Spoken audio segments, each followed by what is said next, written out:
Donc aujourd'hui, une patiente que je suis qui souffre Non, elle souffre pas d'agoraphobie, elle souffre d'hypocondrie.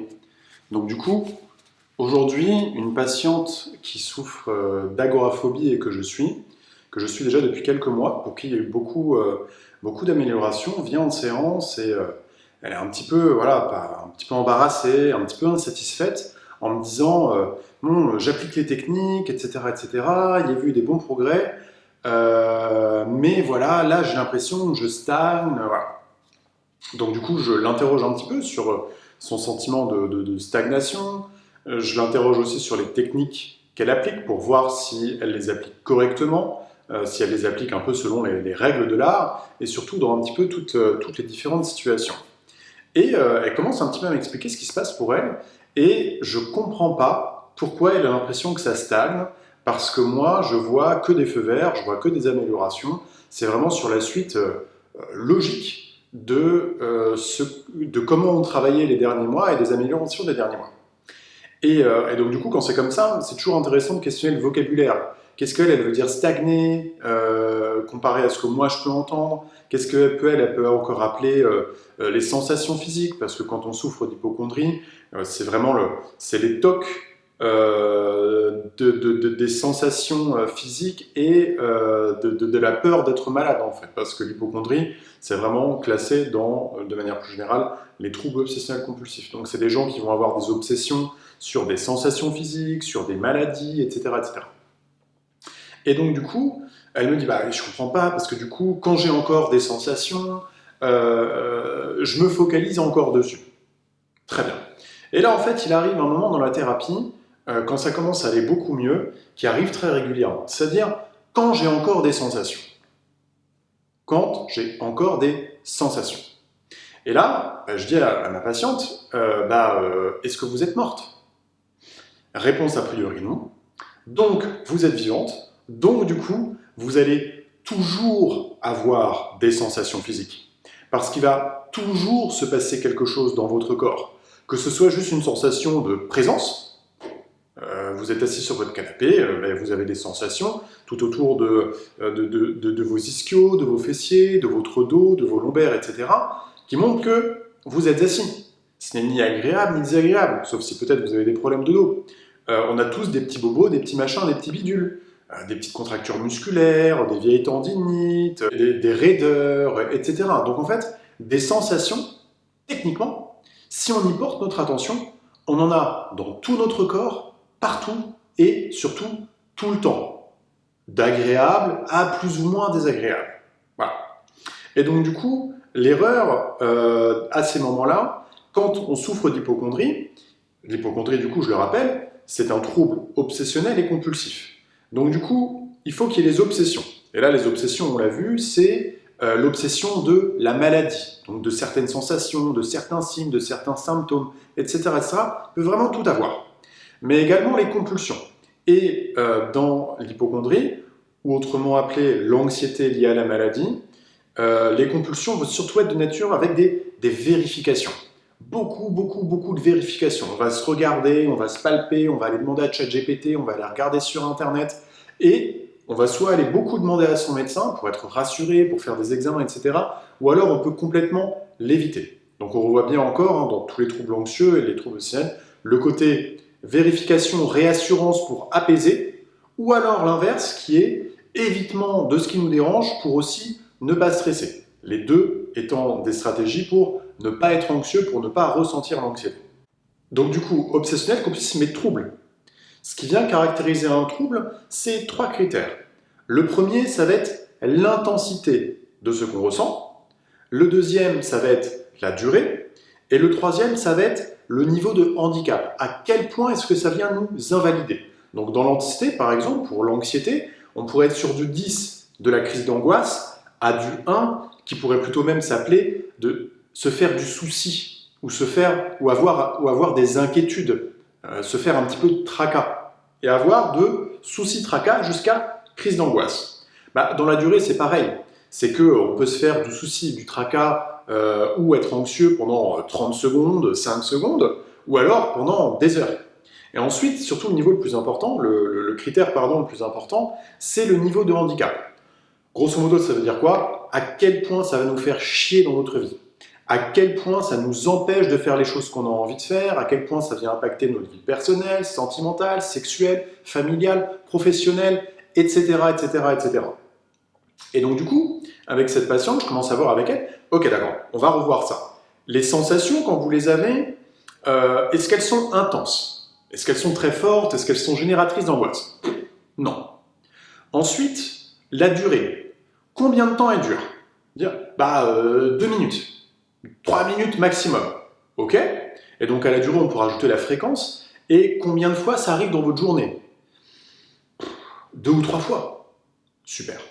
Et ensuite, du coup, niveau de handicap, invalidant, rien du tout. Et donc en fait, là on voit bien que, techniquement, ce qu'elle ressentait encore comme étant un problème, comme étant un soi-disant symptôme, n'avait plus du tout le goût, la couleur et l'intensité d'un symptôme pathologique, d'un symptôme handicapant, d'un symptôme invalidant. Et c'est ça la nuance et parfois la difficulté pour certains patients quand on en arrive à un bon degré de satisfaction vers la fin du suivi, c'est que on va avoir tendance à oublier que le but de la thérapie n'est pas de ne plus ressentir ce qui nous embêtait, de ne plus du tout avoir de pensées négatives, de ne plus du tout avoir d'anxiété, de ne plus du tout avoir de sensations, etc. Mais qu'elles redeviennent à un niveau tolérable, normal et non handicapant. Parce que dans les TOC, une obsession, ce n'est pas une pensée qui est par nature anormale. C'est une pensée normale, mais qu'on a beaucoup trop. Donc le but n'est pas de ne plus du tout les avoir. Le but, c'est de les avoir à un niveau, entre guillemets, normal, à une fréquence normale. Pareil pour les compulsions, avec des stratégies de vérification, ou de lavage de main, ou de que sais-je, ou ne serait-ce que d'aller chez son médecin. Quand vous allez 4 fois chez votre médecin par mois parce que vous êtes hypocondriaque et que vous passez 2 heures par jour à poser des questions à ChatGPT, bien évidemment que c'est très excessif. Mais le but de la thérapie, c'est pas de ne plus jamais aller regarder un article médical ou de ne plus jamais aller prendre un rendez-vous chez votre médecin. Le but, c'est que ça redevienne un niveau normal, c'est-à-dire, normal pour vous, c'est-à-dire à un niveau pas handicapant et pas invalidant. Et là, le piège, ça serait de garder l'objectif de « je ne veux plus du tout en avoir ». Parce que vouloir en avoir zéro, alors, déjà de 1, comme j'ai expliqué, tant qu'on est vivant, ne pas avoir des sensations physiques, c'est complètement impossible.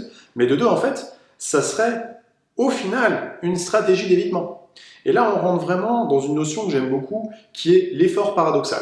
C'est-à-dire qu'on fournit tellement d'efforts pour arriver vers quelque chose, que du coup, en fait, on s'en éloigne. Il y a un exemple que je prends souvent, c'est comme si vous étiez en train de coucher avec votre mec ou avec votre meuf, et que vous étiez focalisé sur « il faut que je sois performant, il faut que je jouisse, il faut que je donne un orgasme, il faut que je sois le meilleur, nanana ». En fait, c'est la meilleure des stratégies pour passer un moment de merde, en fait. Donc du coup, dans cette petite part, qui ne sont même plus du coup des obsessions ou des compulsions qui restent, c'est comprendre que avoir un petit peu de soucis, penser de temps en temps à des problèmes de santé qu'on peut avoir, ou que notre attention soit accaparée par une sensation physique à un moment, ou 2, ou 5 dans la journée, mais que ça ne dure pas très longtemps, que ce n'est pas vecteur d'une grosse angoisse et que ça ne nous handicape pas, c'est parfaitement normal. C'est vraiment le fonctionnement normal, comme monsieur et madame tout le monde, qui de temps en temps check un petit peu de son côté, est-ce qu'il n'y a pas un grain de beauté qui a bougé, qui va prendre un petit rendez-vous médical quand il a quelque chose, qui va faire un check-up chez le kiné et l'ostéo. Voilà. Et en fait, derrière ça, il reste du coup une toute petite part d'acceptation d'imperfection, d'acceptation de comment est-ce que le corps humain fonctionne. Là où avant, en fait, on y était très intolérant et on voulait vraiment du zéro et ne plus jamais y penser. Parce que si l'objectif thérapeutique reste d'avoir zéro sensation, zéro pensée, etc., mais en fait, ça veut dire qu'on n'est pas dans le processus d'acceptation et que, de manière très insidieuse, on est encore en train de vouloir d'éviter. Et on sait très bien que dans les troubles obsessionnels compulsifs, l'évitement, en fait, c'est vraiment un des facteurs principaux du maintien de la pathologie. Donc du coup, si vous aussi, vous souffrez de TOC, ou plus précisément d'hypocondrie, comme on l'a vu aujourd'hui avec cette patiente, n'oubliez pas que votre objectif n'est pas de ne plus jamais avoir la pensée, de ne plus jamais avoir la sensation ou le comportement. Le but, c'est de les réduire pour qu'ils ne soient plus pathologiques et pour qu'ils ne vous embêtent plus dans votre journée.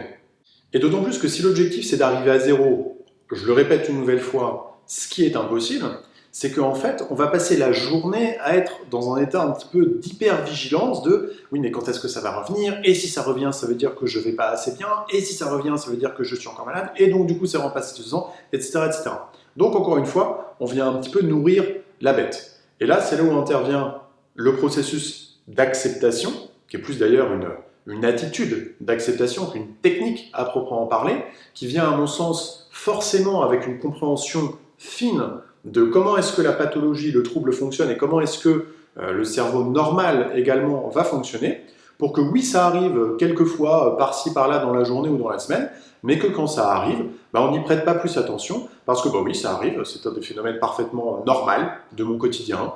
Parfois je suis fatigué, c'est un petit peu pénible, mais c'est normal. Parfois, j'ai le ventre qui gargouille et j'ai un creux à l'estomac parce que j'ai très très faim, c'est pas agréable non plus. Parfois, j'ai très envie d'aller aux toilettes et je peux pas y aller tout de suite, je dois encore attendre un petit peu. C'est pas très agréable non plus, mais voilà, que toutes ces sensations, ça fait partie d'un corps qui est bien là, qui est bien vivant, qui est sain et du coup qui vit. Donc si vous avez aimé cette petite explication, ou que pour vous ça a plutôt été du coup un rappel, n'hésitez pas à mettre un petit pouce bleu, à vous abonner pour la chaîne, parce que apparemment ça aide beaucoup. Et si vous avez des questions, vous pouvez aussi les poser en commentaire, ou si vous souhaitez faire part de votre expérience, si vous avez vécu des choses similaires, que vous êtes encore en difficulté, ou que justement vous avez réussi à vous en sortir, à en guérir. Voilà. N'hésitez pas, si c'est une question, j'essaierai d'y répondre. Si c'est un petit témoignage, je suis persuadé que là, comme ce que j'essaie de faire devant vous aujourd'hui, ça va aider beaucoup de personnes qui vont pouvoir vous lire et qui se sentiront moins seules et qui se sentiront comprises et qui se sentiront épaulées. Donc voilà, n'hésitez pas à mettre un petit mot, à mettre un petit commentaire et moi je vous dis à très bientôt.